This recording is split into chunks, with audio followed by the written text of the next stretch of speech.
It's called cost push inflation. We're going to show you why it's so important to consider in terms of stock market prices and your credit card debts. The data we're going to show you, based on several decades actually, is actually quite surprising. And this also comes with a lesson in personal finance. Cost push inflation. Rising production costs lead to an increase in the prices of finished goods and services. That means the prices on the wholesale level that producers pay, well, they push on those higher prices to the consumer. Last week, the PPI was hot. Producer Price Index on the rise, 2.7% on a year over year basis. It's the fifth consecutive increase in a row. Wholesale prices are on the rise. They're not cooling at all. What is cooling? The consumer price index. Remember last week, this was a great number. On a year over year basis, 3.0%. It was a third consecutive decline in CPI. So consumer prices are going down, but the wholesale level, the producer prices are still going up. In blue, consumer price index. In red, producer price index. We can see consumer prices, they are in the decline. That's good news for us. We're hoping that the Federal Reserve will cut interest rates soon. In red, producer price index. This is not good for producers. The producers continuously have to pay higher prices for those raw materials.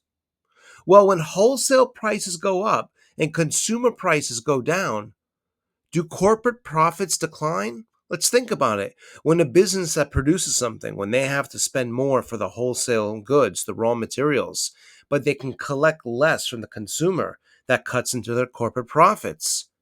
Not necessarily true.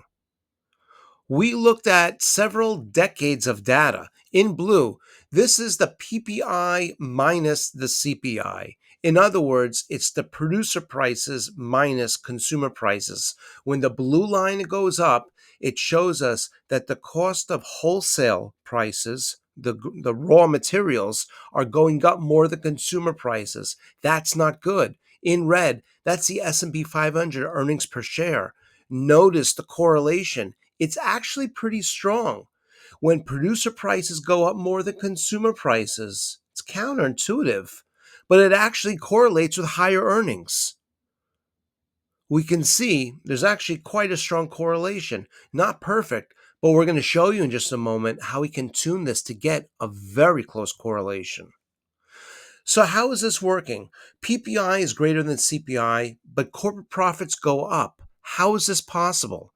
Corporations, and this is the answer, by the way, corporations will pass on higher costs to the consumer. You see, when a corporation has to pay higher prices for their raw materials, it costs more to create these goods that we buy, but eventually they raise prices. The consumer has to pay the brunt of the inflation at the end. Now, inflation forces the consumer to do a number of different things in order to compensate for this inflation. We all know this right now very well. Our disposable income goes down. Our personal savings goes down. Budget adjustments. Credit card debt goes up. Notice in blue, PPI minus CPI. In red, that's the S&P earnings. In white, that's revolving personal debt on a year-over-year basis. Notice the very strong correlation that we're seeing here. All three lines tend to move in the same direction. Not in perfect unison. We're going to show you why in just a moment. There is a delayed reaction, but nevertheless, from an intuitive point of view, it makes sense. Producer prices go up more than consumer prices. Those extra costs are passed on to the consumer. The consumer, well, we could make adjustments. Sometimes we can afford to, sometimes we can't. So our credit card debt goes up. Revolving personal debt on a year-over-year basis in white line, we can see that has gone up quite a bit. Now, PPI and CPI as a forward-looking indicator. See, it's not a perfect indicator. There is a lag. In blue, PPI minus CPI. In red, the S&P earnings per share. Notice the PPI minus CPI hit its recent peak in September of 21, but the S&P earnings per share did not hit that same peak, so to speak, of that cycle until January of the next year. So there's a lag. How much of a lag? We tested the data. We actually tested several decades of data, and this is what we've discovered.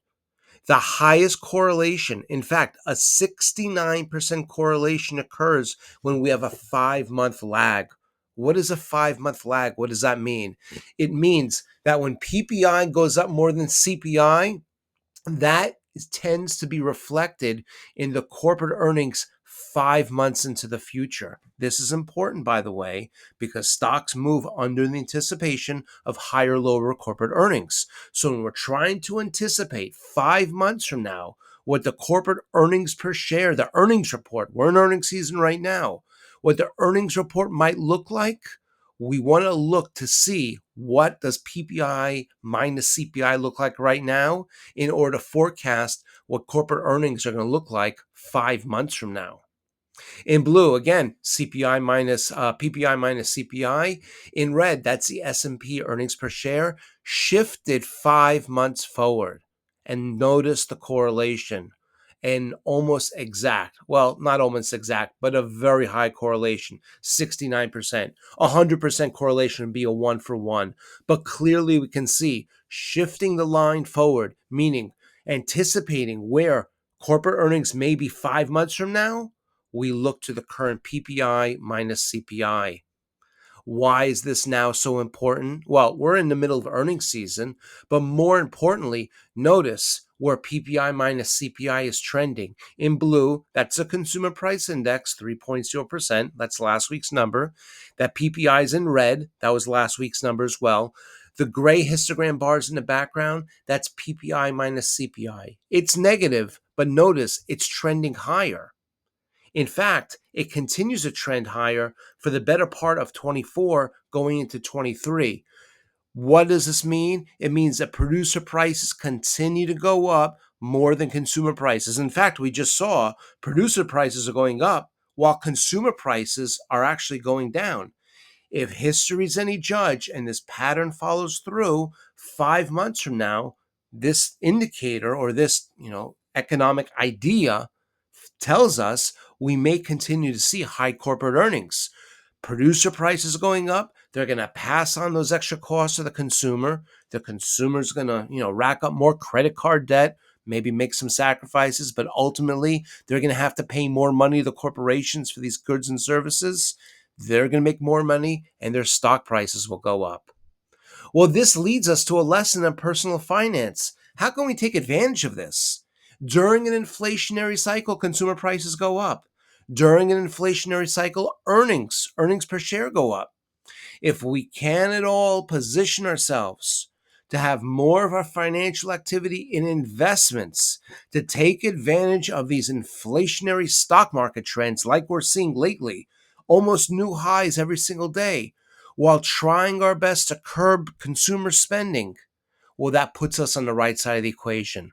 Not to say that this is easy, certainly not easy.